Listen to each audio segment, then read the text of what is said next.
Hi எல்லாருக்கும் வணக்கம். இன்றைக்கி நம்ம என்ன பார்க்க போகிறோம்னு பார்த்தீங்கன்னா, நான் டைட்டிலில் கொடுத்த மாதிரி ஒரு ஹெல்தியான சப்பாத்தி பார்க்க போகிறோம். அந்த சப்பாத்தி மாவு வந்து நம்ம இன்னும் எவ்வளோ ஹெல்த்தியாக பண்ணலான்ட்டு, அதுக்கு என்னென்ன பொருள்லாம் ஆட் பண்ணியிருப்பேன் நான் ஷார்ட்ஸில் போட்டிருப்பேன். அதுக்கு மெஷர்மெண்ட் போய் பார்க்கணுன்னா பார்த்துக்கோங்க.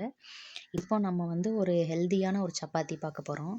அதுக்கு வந்து நான் வீட்டில் முளைக்க வச்ச வெந்தயக்கீரை, புதினா எல்லாம் இருக்குது. அதெல்லாம் கொஞ்சம் ஆஞ்சி எடுத்துட்டு, அது கூட நம்ம மல்லி இலை இருக்குல்ல, மல்லி இலையும் ஃப்ரெஷ்ஷாக கிடச்சிது அப்படின்னா அதையும் சேர்த்து நல்லா வாஷ் பண்ணிவிட்டு, அதுக்கப்புறமா குட்டி குட்டியாக கட் பண்ணி வச்சுக்கணும்.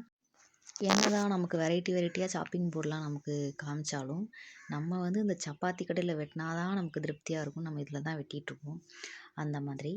அதுக்கப்புறம் நம்ம வேறு என்ன பண்ணணும்னா, நம்ம மிக்ஸி ஜாரில் வந்து ஒரு 10 பல் பூண்டு, தொலி உரிக்க வேண்டாம். அதுக்கப்புறம் 1 ஸ்பூன் உப்பு, அப்புறம் 1 ஸ்பூன் மிளகாத்தூள், அப்புறம் 1 ஸ்பூன் ஆயில், இதெல்லாம் நல்லா பேஸ்ட் பண்ணி தனியாக எடுத்து வச்சுக்கணும்.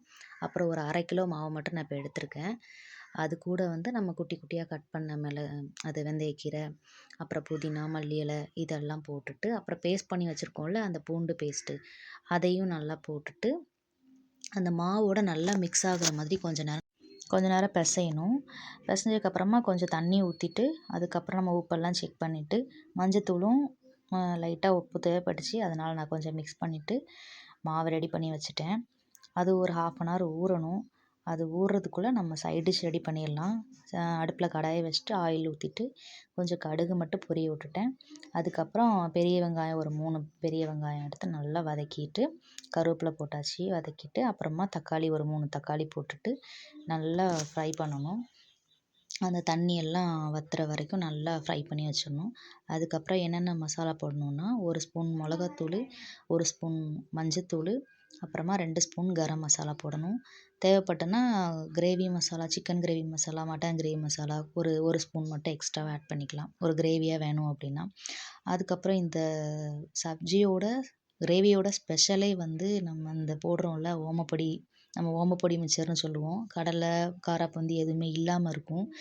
அப்புறம் ஆலு சேவுன்னும் ரெடிமேட் நமக்கு பேக்கரியில் கிடைக்கும். அது வேணாம், அதுவும் நம்ம போடலாம். இப்போ நான் போட்டது ஆலு சேவ் தான் போட்டிருக்கேன். ஓமப்பொடியும் போடலாம், டேஸ்ட்டாக தான் இருக்கும் இதுக்கு. அப்புறம் இதை போட்டுட்டு நல்லா அந்த மசாலாவோட மிக்ஸ் பண்ணி, அதை தனியாக அவ்வளோதான், முடிஞ்சுது, கிரேவி முடிஞ்சிருச்சு.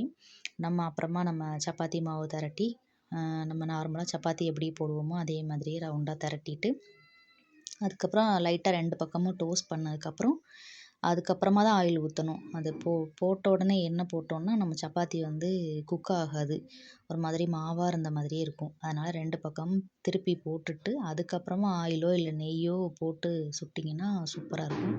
ரொம்ப சாஃப்டாக இருக்கும். ஒரு தடவை ட்ரை பண்ணி பாருங்கள், ரொம்ப பிடிக்கும். கொஞ்சம் டிஃப்ரெண்ட்டாக இருக்கும். சாப்பிட்டு பார்த்துட்டு எப்படி இருக்குன்னு கமெண்டில் சொல்லுங்கள். டாட்டா.